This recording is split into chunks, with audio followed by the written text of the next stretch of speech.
Gaano nga ba kayaman si Kuya Will? Totoo ba na kahit hindi siya magtrabaho sa buong buhay niya, ay hindi na siya maghihirap o mahihirapan sa buhay? Oo, totoo. Dahil sa sobrang yaman ni Willie ay pwede na siyang mag-retire at i-enjoy na lang ang kanyang pinaghirapan sa showbiz industry. Halika't alamin natin ang kanyang kayamanan sa video na to kaya't panoorin mo to. Si Willie Revillame ay isang kilalang TV host at negosyante sa Pilipinas. Siya ay kilala sa kanyang mga programa tulad ng Will to Win.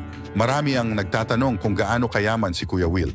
Kahit wala tayong eksaktong bilang o halaga, mayroong mga impormasyon na nagpapahiwatig ng kanyang tagumpay at yaman. Narito ang ilang mga punto na maaaring makatulong sa atin na masagot ang tanong na ito. Mula sa kanyang mga programa, si Willie ay isa sa mga pinakamalalaking TV host sa Pilipinas. Ang kanyang mga programa ay matagumpay at patuloy na nagbibigay ng malaking kita. Kung kaya't napakarami at sandamakmak na ang kaperahan nito. Mga negosyo, ayon sa mga ulat, si Willie ay may mga negosyo tulad ng mga real estate properties, mga restaurant at iba pang mga negosyo. Ang mga negosyong ito ay maaaring nagdagdag sa kanyang yaman. Mga ari-arian, ayon sa mga ulat, si Willie ay may mga mamahaling sasakyan at mga mansyon. Ang mga ito ay nagpapahiwatig na siya ay may malaking yaman. WBR Productions Inc. Isa pang negosyo ni Willie ay ang WBR Productions Inc. Ito ay isang kumpanya na may kinalaman sa produksyon ng mga palabas at mga proyekto sa industriya ng entertainment. Will Tower Mall. Isa sa pinakamalaking proyekto ni Willie Revillame ay ang Will Tower Mall sa Quezon City. Ipinartner niya ito kay Manny Villar para sa negosyong ito. Ang Will Tower Mall ay isang malaking mall na may iba't ibang mga establishmento at negosyo.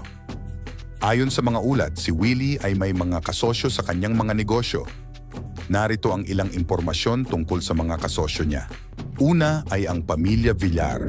Ayon sa isang ulat, si Willie ay kasosyo pa rin sa mga negosyo ng pamilya Villar. Hindi eksaktong nabanggit kung anong mga negosyo ang pinagkakasunduan nila, ngunit ito ay nagpapahiwatig na mayroong mga kasosyo si Willie Revillame sa mga negosyong pag-aari ng pamilya Villar. AMBS. Ayon sa isang ulat, si Willie ay isang consultant ng AMBS at siya ang unang nag-a-advise sa kanila kung paano simulan ang negosyo. Bagaman hindi eksaktong nabanggit kung ano ang negosyo ng AMBS, ito ay nagpapahiwatig na si Willie Revillame ay may papel bilang kasosyo o tagapayo sa kanilang negosyo. Mahalaga rin na tandaan na ang mga impormasyong ito ay batay lamang sa mga ulat at hindi eksaktong nabanggit kung sino ang iba pang mga kasosyo ni Willie. Ang iba rito ay pribado dahil na rin sa privacy ng mga personalidad na ito. Nakakalula ang yaman ni Will.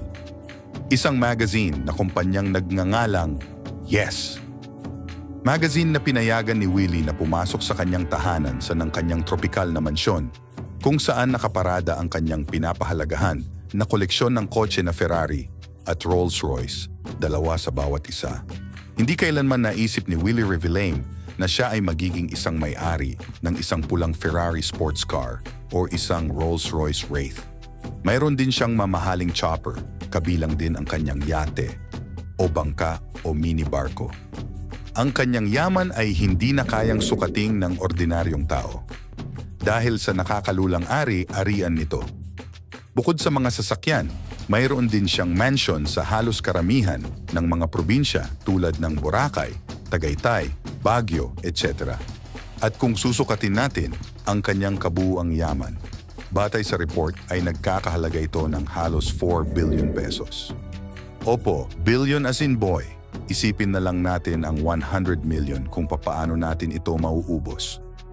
Lalo pa kaya ang billion, what more ang 4 billions.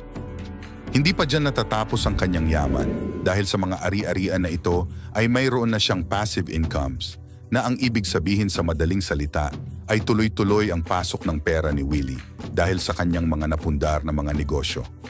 Sa makatuwid, hindi na kailangan ni Willie na magtrabaho pero hanggang sa ngayon ay patuloy siyang lumalabas sa telebisyon para tumulong at magpasaya ng mga tao.